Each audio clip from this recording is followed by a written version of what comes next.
காட்டு மைனா என்ன கொஞ்சி கொஞ்சி போனா மஞ்ச காட்டுக்குள்ள அப்ப காதல் சொல்லி போனா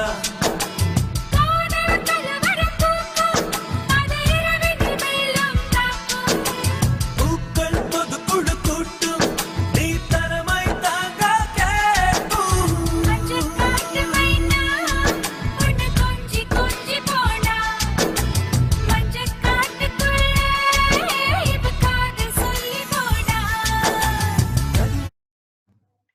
அன்பு குழந்தைகள் அனைவருக்கும் வணக்கம். ராம்ஸ் பவர் தங்கமுகம் யூடியூப் சேனல் வழியாக உங்களை சந்திப்பதில் மிக்க மகிழ்ச்சி. இன்றைய பதிவில் நாம் ஒரு சிறுகதை நீதி கதை பார்க்க இருக்கிறோம்.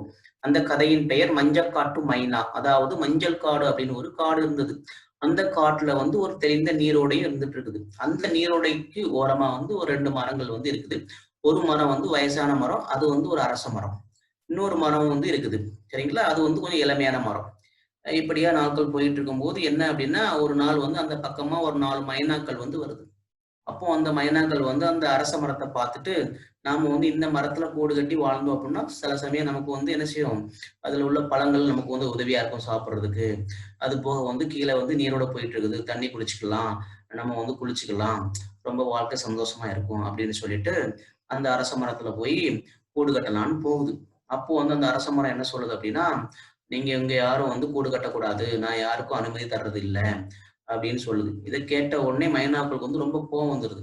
இது என்ன அநியாயமா இருக்குது, மரங்கள்ல தான் குருவிகள் கூடு கட்டி வாழ்றது சகஜம், அது நீ கூடாதுன்னு சொல்ற, இது நல்ல விஷயம் கிடையாது அப்படின்னு சொல்லுது.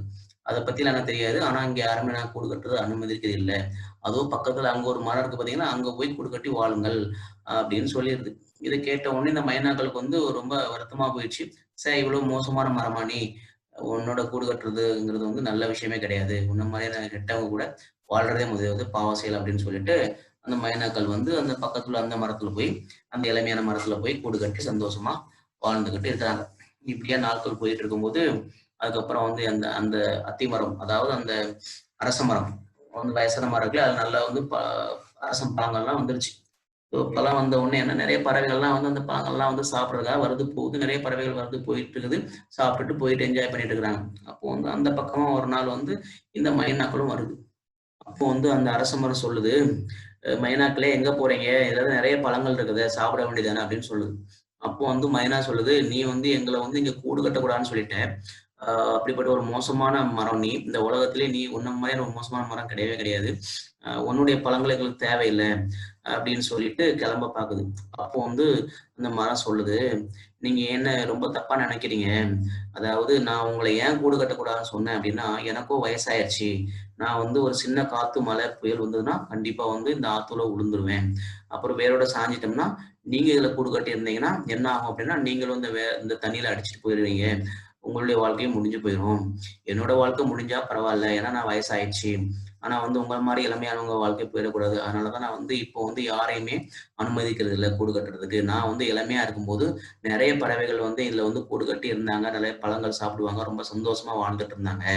இப்போ எனக்கு வயசாயிருச்சு, இனிமே நான் என்ன செய்ய, யாரும் அனுபவிச்சேன்னா அவங்களுடைய வாழ்க்கைக்கு பிரச்சனைகள் வரும், அப்படிங்கிறதுக்காகத்தான் துன்பங்கள் வரும். ஏன்னா நான் கீழே விழும்போது அந்த ஆத்துலதான் விழுவேன், அப்படி விழும்போது ஆட்டோமேட்டிக்கா மத்தவங்களுக்கு கூடும் டேமேஜ் ஆகும், உயிர் கூட இழக்க வாய்ப்புகள் இருக்குது. ஸோ அந்த மாதிரியான கஷ்டம் மற்றவங்களுக்கு வந்துடக்கூடாது அப்படிங்கிற ஒரே காரணத்துக்காக தான் நான் உங்களை கூடு கட்ட அனுமதிக்கிறது இல்லை.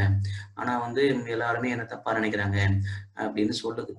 சொன்ன உடனே இந்த மைனாக்கள் ரொம்ப வருத்தமா போச்சு. ஐயோ, நீங்க ரொம்ப நல்ல மரமா இருக்க, உங்களை போய் நாங்க தப்பா நினைச்சிட்டோமே, எங்களை மன்னிச்சிடுங்க, உங்களை போன்ற நல்ல மனம் உள்ளவருக்கு கண்டிப்பா இறைவன் ரொம்ப நாள் வாழ வைப்பாரு, நீங்க இன்னும் 100 பல நாட்கள் கண்டிப்பா 100 வருஷங்கள் இருப்பீங்க, ரொம்ப ஸ்ட்ராங்கா இருப்பீங்க அப்படின்னு சொல்லுது.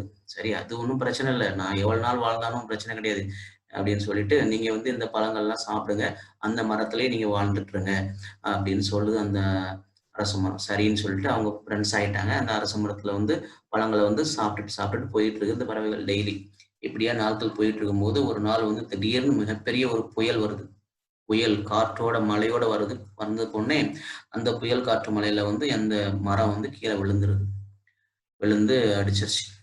அந்த அன்னைக்கு அந்த பறவைகள் அந்த மைனாக்கள் அச்சச்சோ, இந்த மரம் சொன்ன மாதிரியே அந்த புயல்ல சாஞ்சு விழுந்துருச்சேன், இவ்வளவு நல்ல மரத்தை வந்து இறைவன் வந்து இப்படி சீக்கிரமே அழிச்சிட்டாரே. ம். ரொம்ப நல்ல நல்ல விஷயங்கள் செஞ்சிருக்குது. இந்த மரம் இருக்கும்போது எவ்வளவோ பறவைகளுக்கு உதவி பண்ணியிருக்குது. பழம் குடுத்திருக்குது. அதுக்கு தங்கறதுக்கு இடம் குடுத்திருக்குது. இவ்வளவு செஞ்ச ஒரு நல்ல மரத்த, நல்ல மனசுள்ள மரத்த இந்த இறைவன் வந்து இவ்வளவு சீக்கிரமா வந்து அழிக்கக்கூடாது. இது தப்பான செயலாச்சே! அப்படின்னு சொல்லி இறைவன பத்தி திட்டுறாங்க. உடனே வந்து இறைவன் வர்றாரு. இறைவன் வந்து கேட்கிறார், "என்ன மைனா ஏன் எங்கள திட்டுறீங்க?" அப்படின்னு சொல்லும்பொழுது, இந்த மைனாக்கள் சொல்லுது, "இல்ல அந்த மரம் வந்து அந்த அரச மரம் வந்து எவ்வளோ அருமையான மரம். ரொம்ப நல்ல மரமா இருந்தது. அந்த மரத்தோட வாழ்க்கைய வந்து இப்படி நீங்க முடிச்சுட்டீங்களே! இது வந்து ஒரு தவறான செயல் இல்லையா? நல்லவங்கள வந்து நீங்க வந்து ரொம்ப நாள் வாழ விட மாட்டீங்களா? இந்த உலகத்துல நல்லவங்க ரொம்ப நாள் வாழும்பொழுது, நெறைய நல்ல விஷயங்கள் நடக்க தானே செய்யும். நல்லது செய்யத்தானே செய்வாங்க." அப்படின்னு சொல்லுது இந்த மைனா இறைவன். இறைவன் சொல்றாப்ல, அதாவது இந்த பூலோகம் அப்படிங்கிறது வந்து என்ன அப்படின்னா, நிரந்தரம் கிடையாது.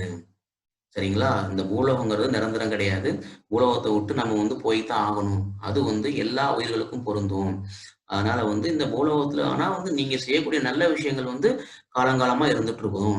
நம்ம வந்து பூலோகத்த விட்டு போனாலும் நம்ம செய்யக்கூடிய நல்ல விஷயங்கள் வந்து காலங்காலமா இருந்துட்டு இருக்கும். மக்கள் பேசுவாங்க. அதனால வந்து இந்த பூலோக வாழ்க்கையில வந்து நீங்க வந்து நிறைய நல்ல விஷயங்கள செய்யுங்க. நல்ல விஷயங்கள் செய்யறது மூலம் உங்களுடைய செயல்கள் வந்து ம் ரொம்ப நாள் இருக்குமே தவிர, ஆனா வந்து நீங்க வந்து ரொம்ப நாள் வாழணும்னு நினைக்கிறது வந்து தவறான செயலு. அது வந்து நடக்கவும் செய்யாது. அப்படின்னு இறைவன் சொல்றாப்ல. இப்போ வந்து பறவைகளுக்கும் புரிஞ்சிருச்சு. ஆமா இறைவா, நம்ம வந்து எப்படிதான் வந்து என்னதான் இருந்தாலும் நம்ம வந்து இந்த உலக வாழ்க்கைங்கிறது வந்து ஒரு நிரந்தரமான வாழ்க்கை கிடையாது. கொஞ்ச காலம் தான் நம்ம வந்து வாழ முடியும்.